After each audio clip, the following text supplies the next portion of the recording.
The comments or questions from parents tend to come in one of 5 different areas, and they're all totally legitimate. But just wanted to give you a little bit of an overview of how you might approach responding to these concerns. And this comes up quite a bit, is that the old system worked for me.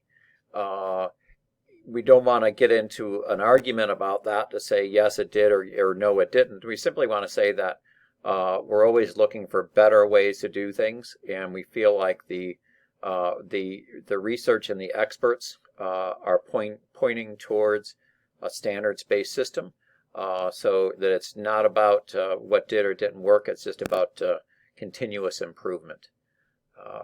They might ask about extra credit to say, all right, a grade or a score is low, and what can my child do to bring their score up?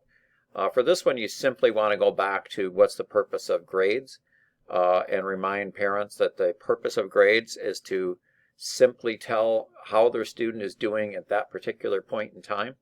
And grades we don't want to use grades to rate or rank students, but we want the grade to be an authentic, legitimate expression of how the student is doing right now, and doing extra credit doesn't really fit with that philosophy. Why can't we just have letters? This is real simple. We could use letters, we could use symbols, we could use just about anything.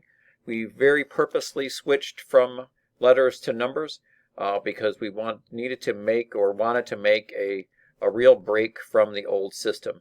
If we had simply gone to A, B, C, D instead of 1, 2, 3, 4, it would have been much harder to make the changes in terms of our philosophical approach to what those scores mean. So by going to numbers, it was a clear visual statement that this new system is different and we think better.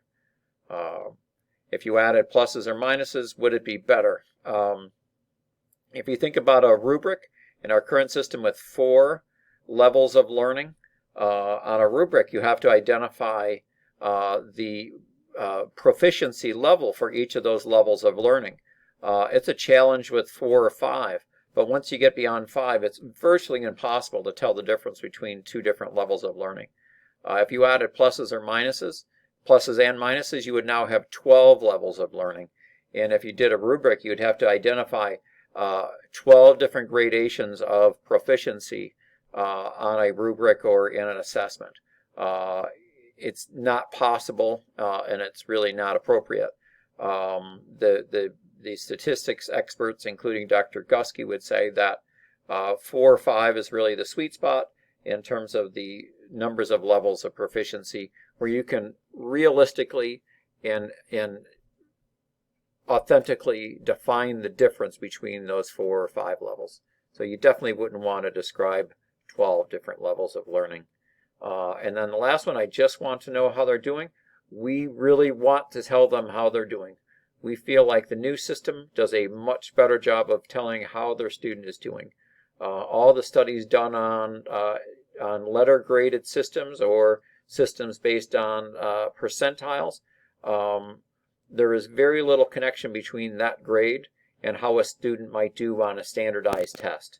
And that's been proven multiple times. So we would like our grade to be much more in line with standards and state expectations for learning. The old system fell short in that regard.